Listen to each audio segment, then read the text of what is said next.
Alright, what is up, YouTube? It is your boy DB, and finally, I am here with my first edition of Smart Talk TV, where I'm going to be reviewing AEW Dynamite.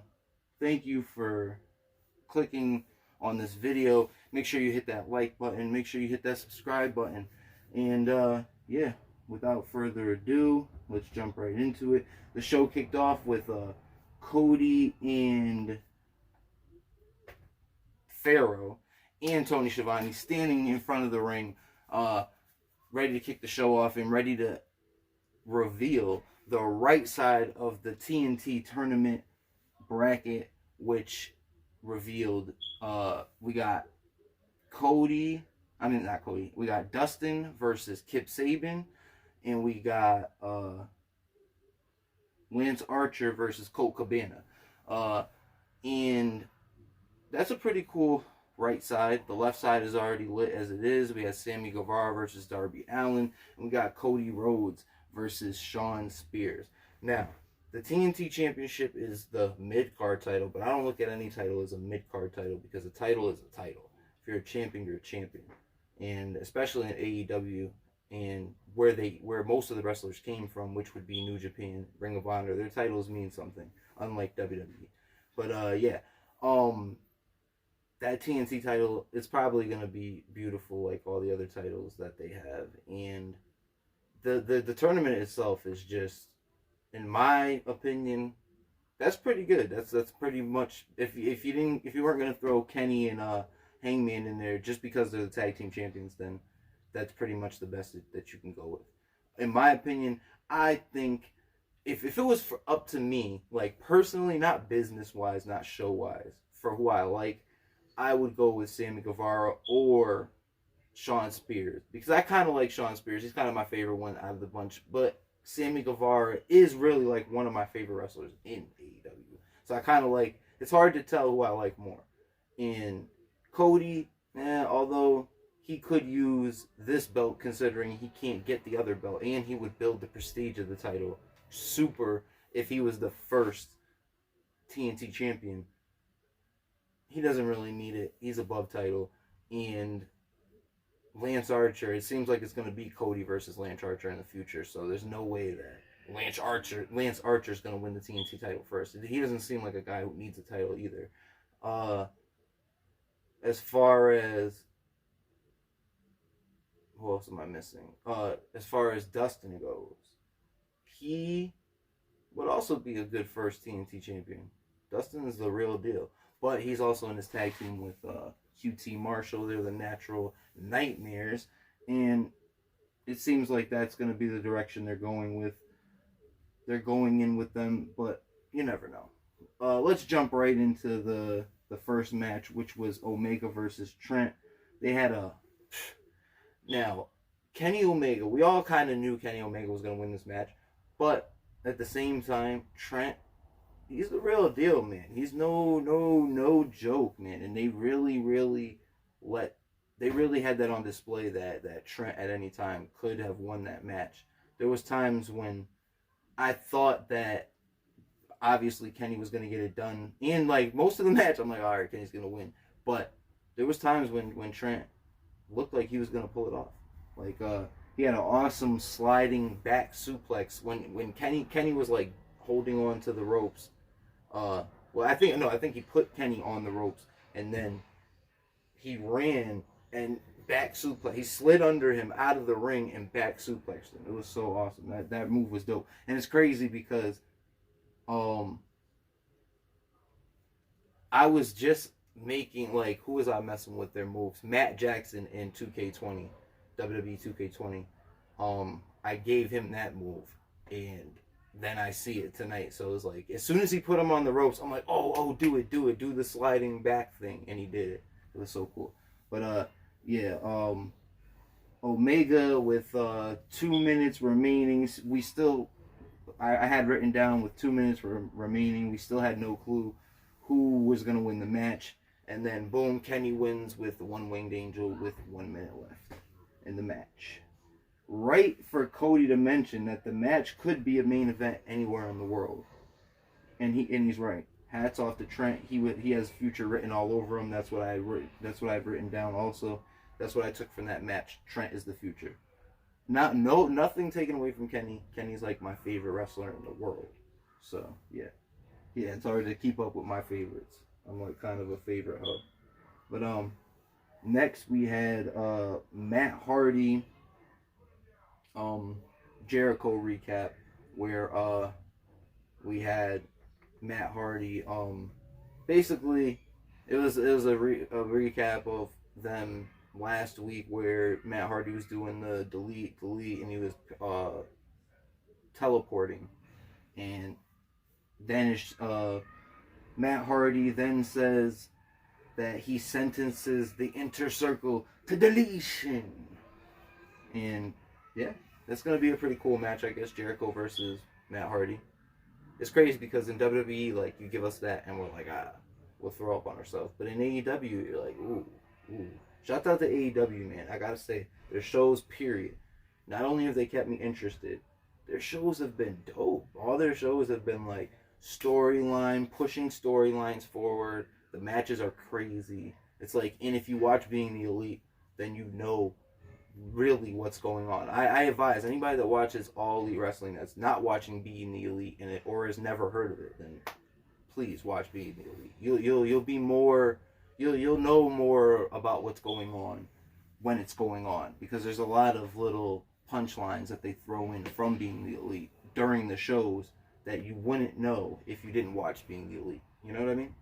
Like, especially with Hangman and Kenny. I feel like the whole Hangman thing, they really, really have that on display on Being the Elite.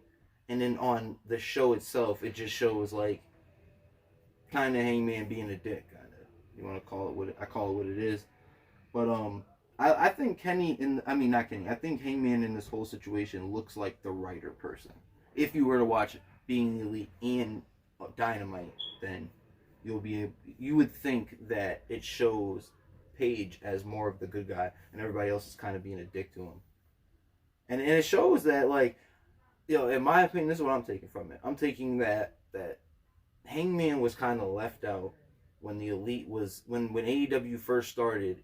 Everybody was talking about Kenny Omega. Everybody was talking about Cody as being the top face. Everybody was talking about Kenny Omega as being the best wrestler in the world. Everybody was talking about the Young Bucks as being the best tag team in the world. And then you had Hangman Page, who in my opinion is the hardest hitting, like the realest wrestler of them all, like the to be taking the most seriously. You know what I mean? Like, he comes off as no joke. Like, in the ring, he's a stud, and he just seems like the one that's not gonna play games when it's time to get it done. No offense to Kenny. Kenny is the best wrestler. He puts on the best matches, but hard hitting, like, take your head off. I would hope it would be Paige. That's his role, and he's like the workhorse kind of. Although Kenny's the best bout machine. It's hard to describe. But anyways, I don't want to keep stuttering on my words, so let me just keep it moving. Yeah, the whole like I said, watching Being the Elite will benefit you in watching all Elite Wrestling. I'm over here stuttering. This is the first time I've done this, and I'm not gonna cut anything out. It is what it is. I'll get better in time, and this is only my first episode. Call it what you want. Next up we had Hikaru Shida. Hikaru Shida package.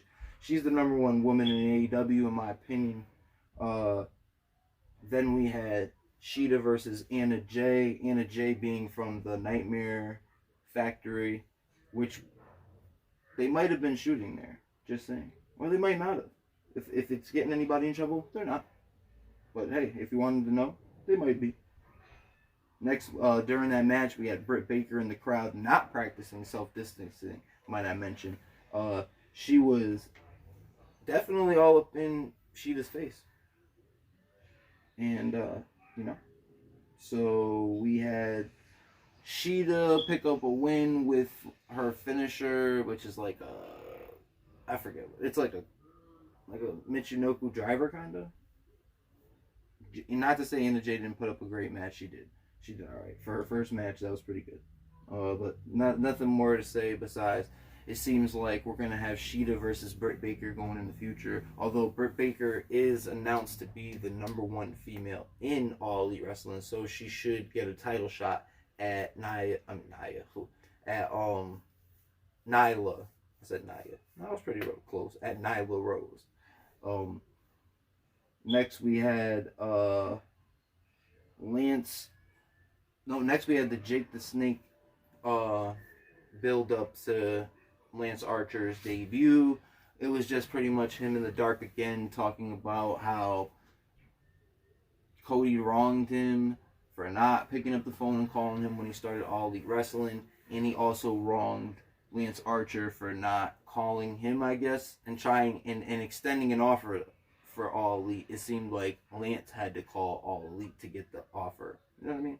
But yeah, so I like how they're bringing Cody's executiveness into this feud, because it's tough to see Cody as the boss and in feuds, because you know, like, I mean, you don't know that he's writing his own feuds, but you know, so yeah, it's cool to see that they're taking advantage of the fact that Cody's the boss, and that, you know, we don't like management. Although it's not like and it's not even like a authority figure like how WWE does it. It's cool how it's like the bad guy doesn't like the authority figure, and he's basically throwing it in there, because Cody, his character, his wrestling character, really doesn't like to portray the fact that he is a boss, but he will if have to. He will if he has to. So, yeah. I'm seeing if my wife will just pick up on the fact that my dogs are out there barking. I hope they're not out there attacking anybody, or I might have to get up and pause this, which will not be cool, you know. Next we had the natural. Oh no! Next we had Lance how could I even think about passing this? So for Lance Archer's first match, it's Marco Stunt, and I must have walked away or something when they were backstage talking shit to each other, because all I saw was, all right, we're gonna have Lance Archer, and then I saw it's versus Marco Stunt, and I didn't see it till they were both in the ring. Like Marco Stunt, no offense to AEW, I'm not talking no shit about Marco Stunt. He's dope. He's entertaining. No, that's not my argument. My argument is not going to be, oh, he doesn't. That's so stupid. You're going to put Lance Archer versus Marco Stunt. You're going to make you're going to make Lance Archer seem so stupid. But this is my thing. Lance Archer is mean. Like, as far as the wrestler, I think he hits people hard, man. He hits people extra hard. He doesn't seem like he's going to shake your hand or that he's happy, you know what I'm saying, to put on the 5-star match with you. He just seems like he just wants to kill you. That's pretty much it. In New Japan, when he walked to the ring, he used to just spit on people. And he used to have like 10 bottles of water just so he strapped to his side, just so he can keep taking the water and spitting it on people. He used to beat up all the people around the ring, all the young lions in New Japan. And it's crazy because my grandma watches wrestling, and I got her hooked onto it right now. And she watches New Japan, she watches AEW, she watches everything.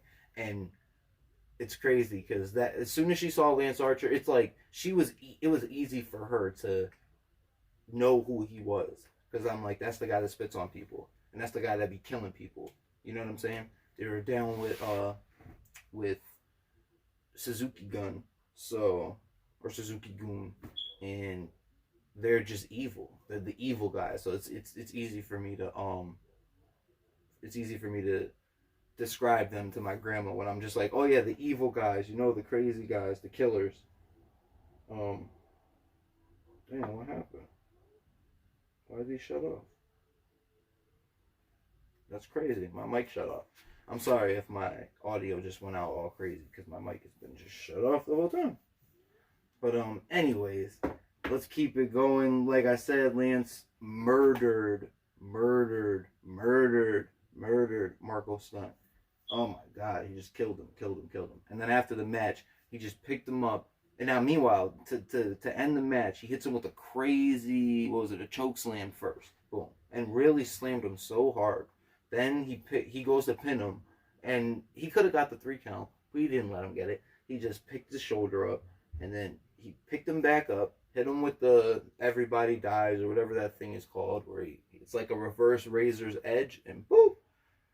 Then he picks him up and throws him over the barricade into the 3 or 4 people that were standing there. And luckily, it's crazy because out of all the people that could have saved him from crashing, it was mostly uh, Orange Cassidy. That's crazy. It's crazy because he's like the worst at doing anything. Like he does everything halfway. You know what I mean? Halfway. I remember at a indie show, he was fighting the Boogeyman, and the Boogeyman was like throwing all types of worms and stuff at him, and he was like running away from him, and he ran up to me in the crowd, and I gave him I gave him the Bret Hart title, the Winged Eagle WWE title. I had that belt there that night to get signed, and by Bret Hart. So I gave it to him to like defend himself, and he took it and he just lightly kind of threw it at the Boogeyman, completely missed him, didn't even halfway hit him. So for him to catch Marco Stunt, not that saying catching Marco Stunt is hard because Marco Stunt's kind of like a baby, no offense, but yeah, what a match. That was crazy. He killed him, although I would have liked to see him kill somebody a little bigger than Marco Stunt. Nothing to take away from Marco Stunt, he's all right.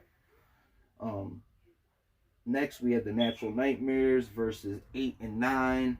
Not much to really be said about this, in my opinion. It was alright. Natural Nightmares get the win. They're undefeated. Next, and it's crazy because as the most important thing of the match is as they're leaving, you hear what does it say? Not wake up. What does he say? Whatever Brody Lee's new catchphrase is. He says it, and that's then his music hits, and he's walking out as if he's gonna attack or confront Dustin. That's what I was thinking, because it's like as Dustin and QT and Cody's wife Brandy are walking away, it's like Dustin hears the music and it's like Dustin has no clue this is gonna happen. This is what I'm thinking. Dustin doesn't know this is gonna happen. This is all kind of a shoot, or they didn't inform Dustin that after the match he was going to come out, because as soon as the music hit, Dustin just stood there like, oh yeah, you're going to confront me, we're going to make an angle right now, let's do it. And he didn't. He just looked at him. Brody Lee comes out, he just kind of looks at him. He has this big white robe on, and then he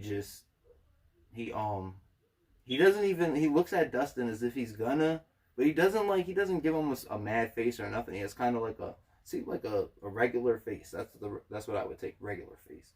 And then he walks right by him, goes into the ring, and destroys 8 and 9. The other one ran out of the ring, and the littler one, which I forget if it's 8 or 9. I think I have it written down as 8, just because he's smaller, not because it was him. Because they did say who was 8 and who 9 was, but I really don't care, because it looked like Brandon Cutler, to be honest, was 8, or the little flippy guy, what's his name?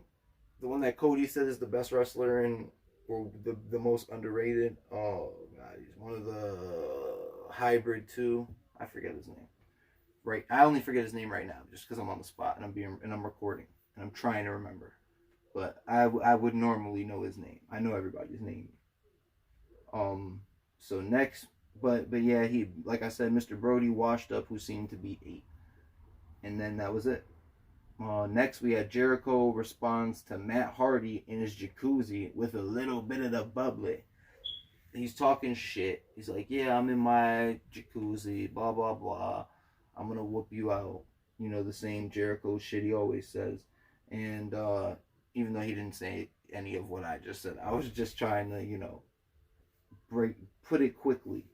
And out of nowhere, you see that Vanguard 1 is coming into frame, but Jericho doesn't know. Then you see that Jericho hears the buzzing, so he stands up, he gets out of the tub, and you can see that he's in his jeans. Shout out to Chris Jericho. I just got to say, he's fucking hilarious. He was in his jeans. And I'm thinking, like, he's just a lazy fuck. Like, he must have just been walking around in his backyard in his jeans, no shoes on, at his estate. And then he's like, you know what? It's hot. I feel like I need coolness. And he just, just like the rock star that he is, just walks into his jacuzzi, because who cares about jeans when you're Chris Jericho, right? So he gets out of the thing, and he gets out of the tub, and he then retries to recruit Vanguard and hangs a baby inner circle shirt on like a little like circle thing that's like on the bottom of the drone, because Vanguard wants a white drone with 4 little propellers. And as soon as he hooks it on, Vanguard takes off. And as soon as he takes off, he's yelling, throwing his bottle at him. He's like, you son of a bitch, you son of a bitch, get back here, you son of a bitch. And then he says, release the hounds. And oh my god, the funniest fucking shit. This is the funniest shit ever in wrestling right now. Out come like a Chihuahua, a fucking Shih Tzu. He got like a big Labrador, a bunch of rescue. I think Chris Jericho is a rescuer. I'm pretty sure he rescues dogs. And yeah, he says release the hounds, and it's crazy because they come out with absolutely no urgency at all. It's like they don't care. They're not chasing the drone. They're just running outside. It's like one immediately lays down. It's just so funny, so fucking funny. And yeah, he threw the bottle of bubbly at him. Of course, he missed it, and then he just takes off. It was just fucking hilarious. Ooh, I didn't mean to. I don't know if I will swear or not, but I guess I did. I'll keep it in there. It is what it is. But it was hilarious. I said, ooh, I'm sorry, in my own podcast. So that's funny. Next up, we had the main event, which was Cody and Darby Allin versus Sammy Guevara and Shawn Spears. What a match, man. During Cody's entrance, not to mention, I did notice this, during Cody's entrance, he goes to tap Darby Allin, who's like sitting in the corner, kind of like Raven-esque, and he's like, yeah, we got this type shit. And as soon as he put his hand on Darby's chest, Darby looks at him like, why are you touching me? Like, gave him the look like, brother, we are not friends, we are not buddies. Do not put your hands on me. I don't need you to uplift me. You could tell that that Darby thinks he's better than Cody. It's so dope. It brings a crazy dynamic to the match, because you have Sammy and Spears, who are somewhat really trying to work together extra hard, and then you have Cody and Darby, who are like the better. You would think they're the better team, because they're both better fighters, I guess, than their opponents, but they're not a better team. And it shows, because most of the match is Darby Allin getting beat down by Spears and Guevara, because they know how to work together. Simply as that. And Spears and Guevara are a great team. Honestly, they're hilarious, and they really shine off of each other. Which is why it's weird. It's like, if you were gonna go with Sammy Guevara with the belt, now that you see Spears and Guevara, do you really want to give him that TNT title? Nah. I would give it to, if it was up to me, I would give it to they should give it to Cody. Give it to Cody first. Build that belt up. Give it to Cody. Anyways, the match was dope though. Like I said, he was annoyed. My fault. I'm just trying to read past the part where I said that he's annoyed by it.